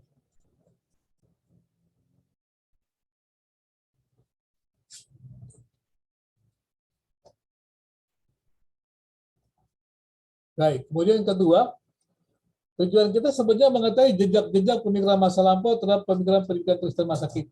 Ya. Tadi kan saya katakan bahwa ketika kita mempelajari pendidikan Kristen, kemudian juga kita mempelajari pendidikan dari ideologi dunia, ya, ideologi pendidikan yang ada. Maka kita juga melihat jejak-jejak pemikiran masa lampau, ya, ataupun pendidikan-pendidikan di luar Kristen sendiri, misalnya Yunani begitu dan Romawi, itu yang mempengaruhi pendidikan Kristen masa kini, ya, mempengaruhi pendidikan Kristen ya, pada masa sebelumnya juga, masa kini juga.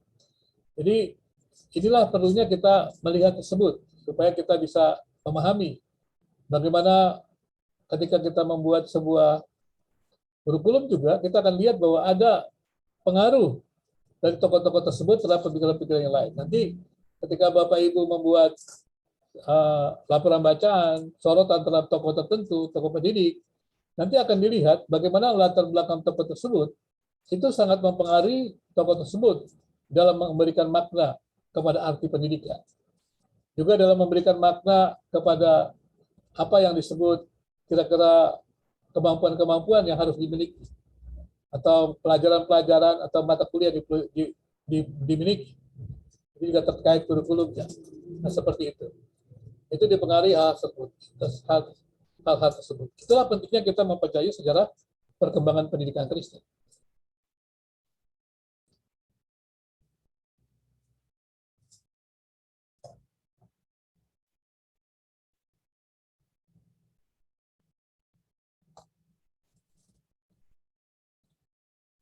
Menarik ya.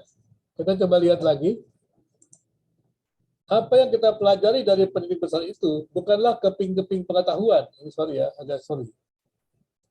Bukan keping-keping pengetahuan ini atau itu. Ya. Melainkan gaya berpikir yang mendorong kita untuk berpikir berbobot pula. Kesimpulan ini tetap benar, sungguhpun jawaban-jawaban yang mereka berikan untuk memecahkan masalah-masalah mereka cenderung dibatasi oleh tentunya daerah mereka gitu ya. Seperti itu ya. Baik.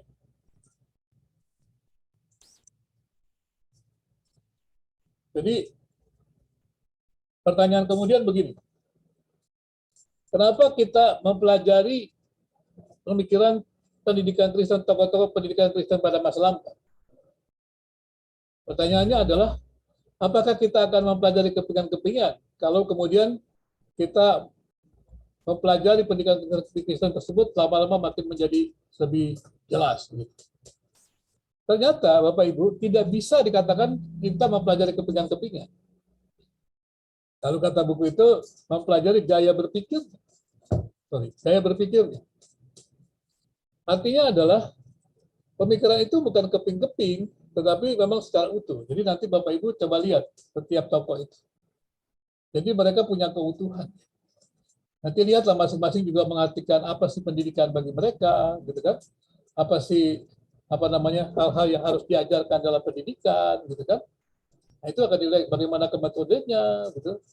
Nah, itu semua nanti kita akan lihat. Ternyata bukan kepingan-kepingan, ya. Tapi ya kalau dikatakan bagaimana ya metode berpikir mereka, kayak berpikir mereka yang kita perlu contoh begitu. Atau kita bisa kita kembangkan juga, ya. Tapi dia bukan merupakan sebuah kepingan.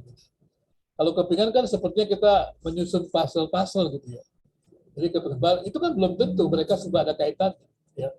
Tapi kita akan melihat bagaimana mereka merumuskan pendidikan mereka itu kalau kita melihat dari latar belakang mereka atau sejarah pemikiran mereka sendiri atau pengaruh-pengaruh yang mereka dapatkan. Nah, seperti itu juga yang mungkin saya mengatakan demikian. Apakah sampai di sini Bapak Ibu setuju?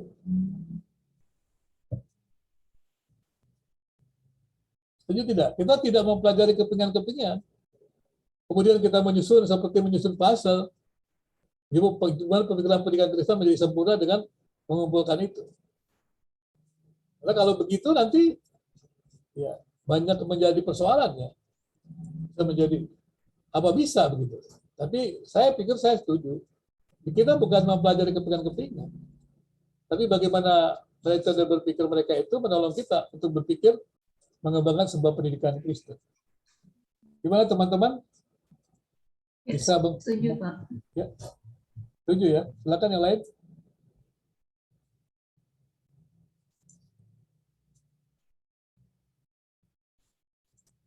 Jadi kita bukan jadi peniru juga ya. Kita juga bukan jadi penggabung ya, maksudnya. Apa namanya? Bukan pengumpul puzzle-puzzle. Seakan-akan kita tidak punya pemikiran ya. Ya. Gitu. Tapi ya, kita tetap pengembangan pemikiran itu bukan mengumpulkan puzzle-puzzle, bukan. Ataupun keping-keping seperti mengumpulkan puzzle, bukan. Tapi dia memang sebuah pengembangan gitu, sebuah pengembangan pikiran yang dari metode berpikir yang ada, tapi dengan kemampuan data yang ada. Kalau saya menyebutnya, semakin kita punya data yang lebih baik, maka kita akan bisa membangun informasi yang lebih baik, maka kita membangun konsep atau teori yang lebih baik. Maka itu sebenarnya proses belajar itu penting. Jadi kalau kita makin hari makin belajar, makin banyak pengetahuan, maka kita makin bisa mendefinisikan yang kita pelajari itu dengan lebih baik. Tapi kalau sedikit pengetahuan tentang data, tentang fakta, maka kita akan semakin sulit membuat sebuah rumusan yang mendekati atau mungkin lebih tepat tentang apa yang kita merumuskan itu. Karena kita tidak tahu banyak. Tapi kalau kita punya data banyak, kita akan lebih baik merumuskan. Seperti itu kira-kira. Jadi tetap dia bukan sebuah pengumpulan keping-keping seperti kita mengumpulkan puzzle, sehingga akhirnya ketemulah yang namanya pendidikan Kristen itu seperti ini. Nah, seperti itu. Bukan seperti itu ya Bapak Ibu ya. Dia tetap harus mungkin kita lebih tepatnya ya mengembangkan lah metode berpikir ya untuk merumuskan tentang pendidikan Kristen yang kitabiah yang terus bisa merupakan pengembangan dari pemikiran-pemikiran sebelumnya. Seperti itu Bapak Ibu.